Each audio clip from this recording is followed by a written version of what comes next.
Hai sahabat data, kembali lagi di Belajar Statistik.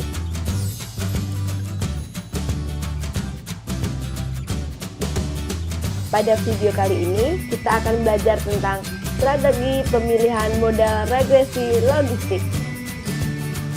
Sebelum kita masuk ke materi, jangan lupa like, komen, dan subscribe.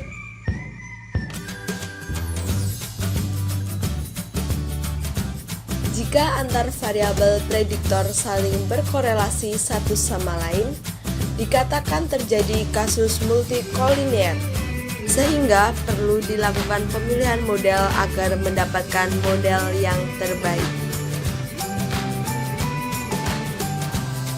Prinsip dasar dari pemilihan model antara lain, yang pertama, model sederhana variannya sedikit. Yang kedua, model yang lebih kompleks bisa menurunkan bias.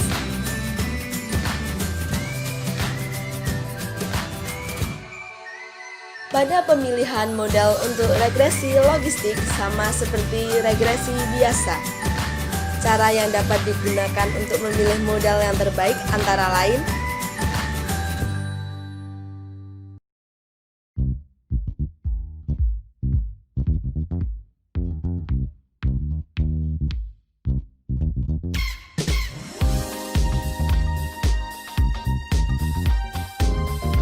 yang pertama, metode enter.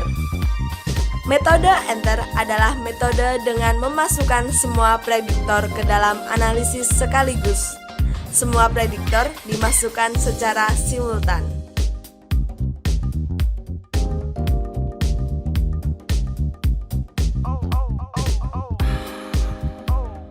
Yang kedua, metode forward. Metode forward adalah metode dengan memasukkan prediktor secara bertahap berdasarkan korelasi parsial terbesar. Proses tersebut dihentikan ketika prediktor-prediktor baru tidak bisa meningkatkan sumbangan efektif secara signifikan. Pada SPSS, metode forward untuk pemilihan model regresi logistik terdiri dari forward what, forward conditional, dan forward likelihood ratio. Sahabat data, tahu nggak perbedaannya? Metode forward what merupakan metode seleksi bertahap dengan pengujian masuk berdasarkan signifikansi statistik what.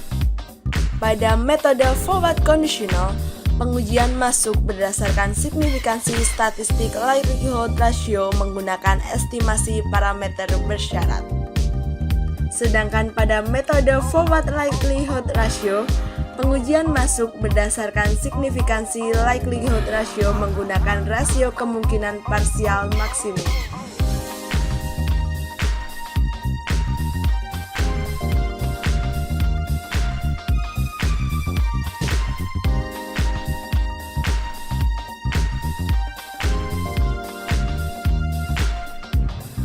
Yang ketiga, metode backward. Metode backward adalah metode dengan memasukkan semua variabel kemudian dikeluarkan satu persatu dengan melakukan pengujian terhadap parameter-parameternya dengan menggunakan partial f-test. Pada SPSS, metode backward untuk pemilihan model regresi logistik terdiri dari: yang pertama, metode backward what. Yang kedua, backward conditional. Yang ketiga, backward likelihood ratio.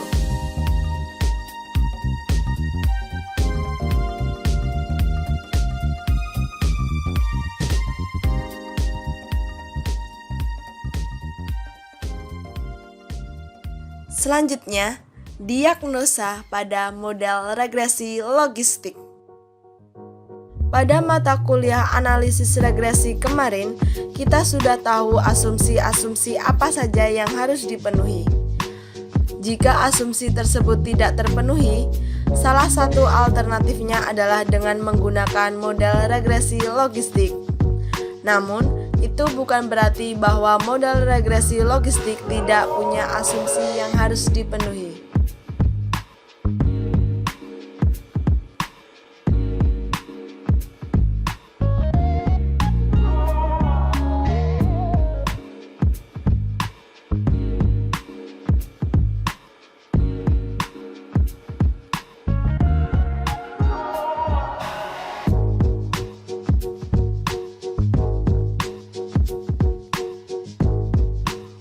lebih jelasnya, mari kita lihat contoh soal berikut ini. Suatu penelitian dilakukan untuk mengetahui seberapa besar peluang seseorang dapat diterima bekerja di PT Makmur Jaya.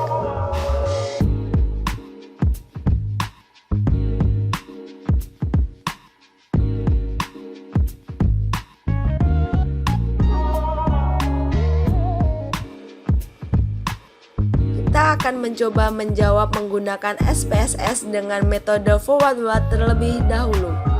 Caranya dengan klik analyze, pilih regression, pilih binary logistic, masukkan variabel dependent, masukkan variabel independent, pilih method yaitu forward what. Jika ada interaksi, masukkan pada blok kedua.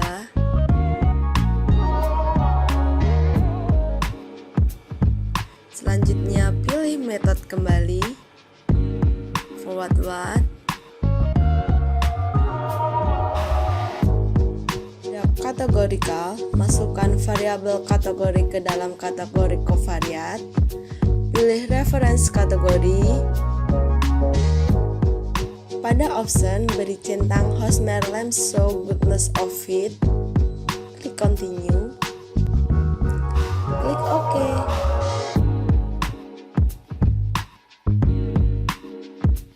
Sehingga didapatkan output sebagai berikut.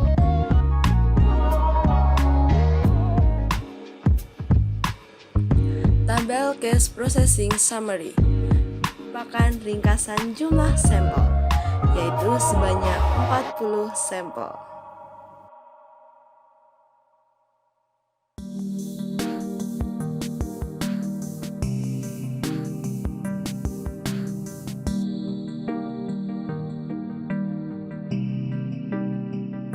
Tabel di atas menyajikan kode variabel dependent, yaitu kategori tidak diterima dengan kode 0 dan diterima dengan kode 1.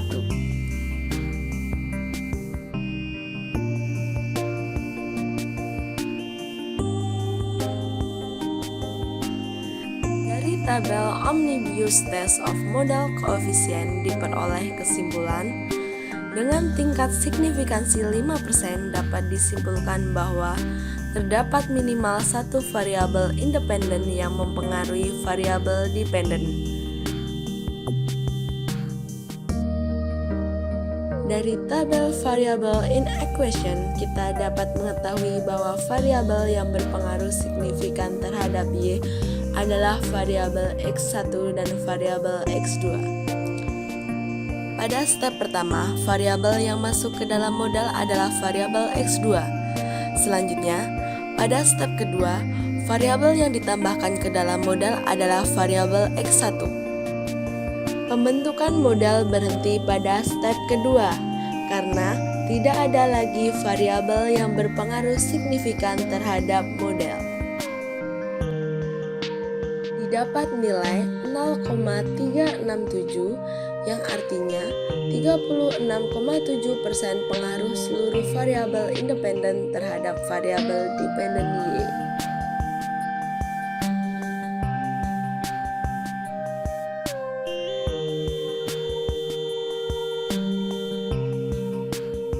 Dari tabel Hosmer and Lemesot test didapatkan kesimpulan dengan tingkat signifikansi 5% dapat disimpulkan bahwa modal yang dibentuk sudah tepat.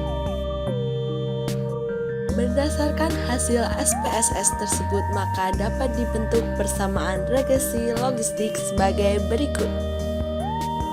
Dengan interpretasi, jika lama pendidikan terakhir bertambah 1 tahun, maka seseorang akan cenderung 1,786 kali lebih tinggi untuk diterima bekerja di PT Makmur Jaya. Jika lama pengalaman kerja seseorang bertambah 1 tahun, maka seseorang tersebut akan cenderung 1,34 kali lebih tinggi untuk diterima bekerja di PT Makmur Jaya. Dari ketiga metode forward dihasilkan hasil yang sama.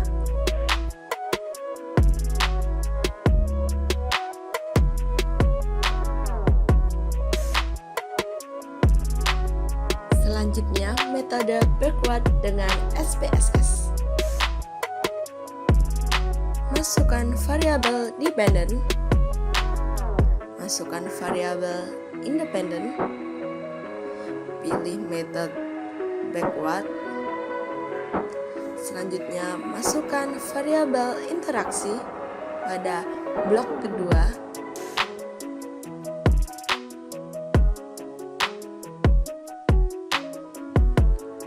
Pada kategorical, masukkan variabel X3 ke dalam kategorical covariate.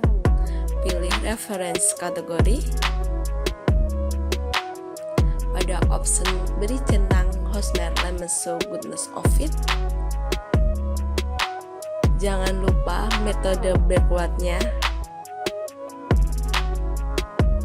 Klik OK.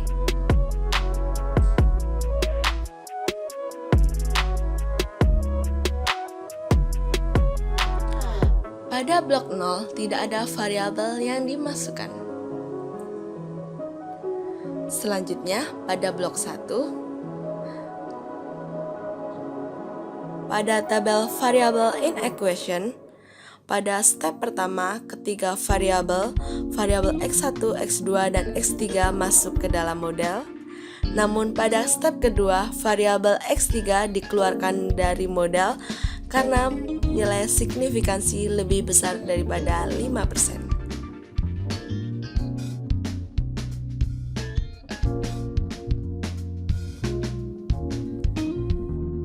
Selanjutnya, pada blok kedua, pada tabel variabel in equation terdapat 4 step. Pada step pertama terdiri dari 5 variabel, di mana 2 variabel X1 dan X2 adalah hasil dari blok pertama. Pada step kedua, variabel interaksi antara X1 dan variabel X3 dikeluarkan karena memiliki nilai signifikan terbesar, melebihi dari alfa. Pada step ketiga, variabel interaksi antara X1 dan X2 dikeluarkan dari model karena memiliki nilai signifikansi terbesar dan melebihi dari alfa 5%.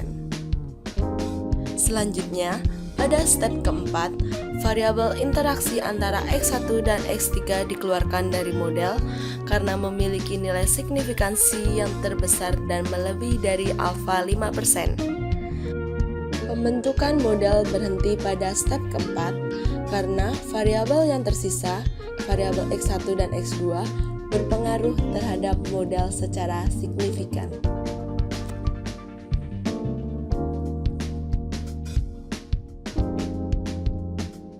Dari ketiga metode forward dihasilkan hasil yang sama.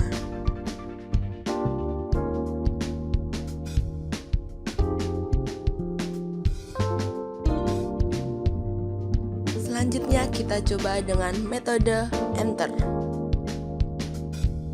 Langkah yang digunakan sama seperti dengan metode sebelumnya, hanya berbeda pada metode yang dipilih, yaitu metode enter. Sehingga didapatkan hasil sebagai berikut. Pada regresi logistik, variabel yang dapat masuk ke dalam model hanyalah variabel yang benar-benar signifikan. Oleh karena itu, variabel-variabel yang tidak signifikan harus dikeluarkan dari model. Mengeluarkan variabel dengan cara melihat nilai signifikansi dari masing-masing variabel. Variabel X2 memiliki nilai signifikansi terbesar, namun variabel X2 tidak bisa dikeluarkan dari model karena masih digunakan untuk interaksi. Maka variabel yang dikeluarkan dari model adalah variabel interaksi antara X2 dan X3.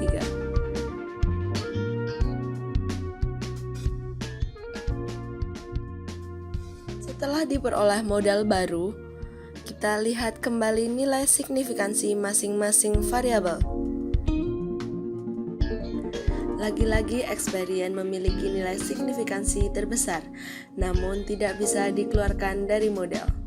Sehingga variabel interaksi antara X1 dan X2 dikeluarkan dari model karena memiliki nilai signifikansi terbesar.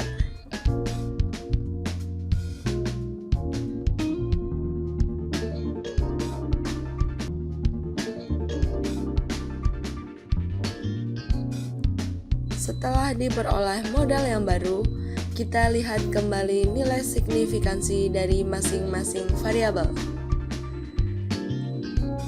Nah, variabel interaksi antara X1 dan X3 memiliki nilai signifikansi terbesar dan melebihi dari 5%, maka variabel ini dikeluarkan dari model.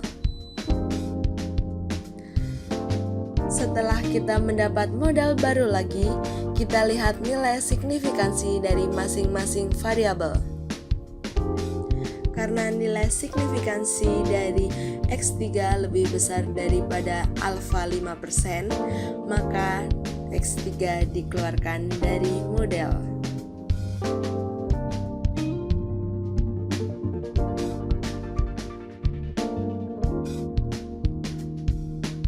Selanjutnya, kita telah mendapatkan modal yang baru dengan nilai signifikansi masing-masing variabel kurang dari alfa. Ini berarti bahwa pengeluaran variabel berhenti sampai di sini.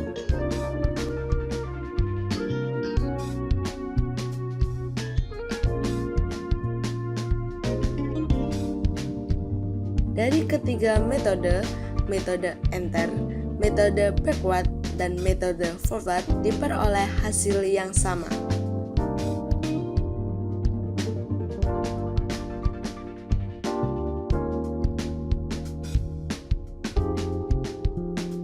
Selanjutnya, akan ditampilkan cara pengerjaan dengan aplikasi R. Langkah pertama adalah masukkan data. Sintak yang digunakan seperti ini.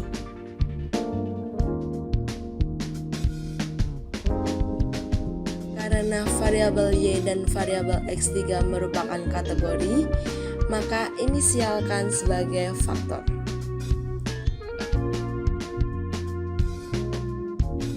Sintak yang digunakan untuk membentuk model dengan metode enter adalah sebagai berikut.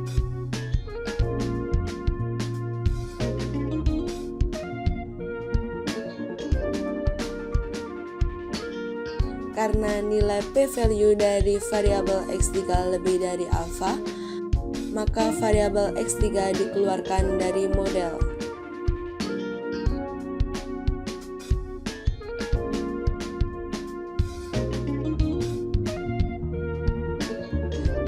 Selanjutnya, sintak yang digunakan untuk pembentukan model dengan metode forward adalah sebagai berikut. Metode forward dilakukan dengan cara memasukkan satu persatu variabel ke dalam model. Pemilihan model terbaik didasarkan pada nilai AIC terkecil.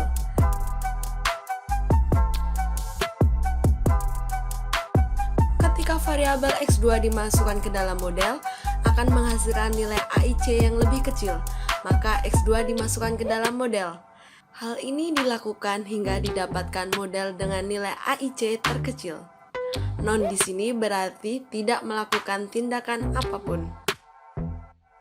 Maka didapatkan model dengan variabel X1 dan X2. Sedangkan sintak yang digunakan untuk pembentukan model dengan metode backward adalah sebagai berikut. Berkebalikan dengan metode forward, metode backward dilakukan dengan cara memasukkan seluruh variabel ke dalam model dan mengeluarkannya satu persatu. Jika variabel interaksi antara X2 dan X3 dikeluarkan dari model, akan didapatkan nilai AIC yang lebih kecil. Maka, variabel tersebut dikeluarkan dari model. Hal ini dilakukan hingga didapatkan nilai AIC terkecil. Sehingga dari metode backward didapatkan model terbaik dengan variabel X1 dan X2. Dari ketiga metode pada R juga memberikan hasil yang sama, yaitu variabel yang masuk ke dalam modal adalah variabel X1 dan variabel X2. Untuk melihat nilai odds ratio dapat digunakan sintaks sebagai berikut.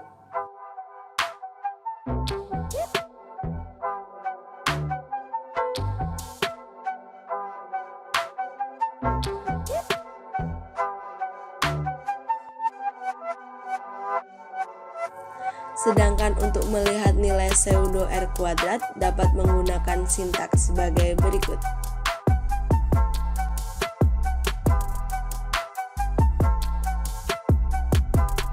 Bagaimana sahabat data? Mudah kan? Itu tadi penjelasan tentang strategi pemilihan modal regresi logistik. Sampai jumpa di video-video berikutnya. Jangan lupa like, komen, dan subscribe.